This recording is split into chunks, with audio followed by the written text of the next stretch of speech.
Polsek Denpasar Barat menggelar patroli gabungan guna mengantisipasi segala bentuk potensi gangguan Kamtibmas. Salah satu tempat yang disasar adalah lapangan puputan Badung I Gusti Ngurah Made Agung, Dauh Perikangin. Kegiatan itu dimulai pada Sabtu 17 Juni pukul 24 hingga Minggu 18 Juni dini hari dengan melibatkan pecalang Wiraraja, Desa Adat Denpasar dan Satpol PP Kota Denpasar.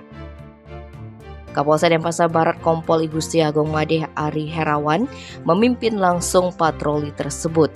Ari menerangkan pihaknya menyisir area lapangan puputan karena sering digunakan untuk kumpul-kumpul disertai pesta minuman keras jenis arak. Seperti yang belakangan terjadi, yaitu warga asal Nusa Tenggara Timur bentrok usai mabuk yang berujung penusukan atau pria mabuk yang diamankan karena membawa parang.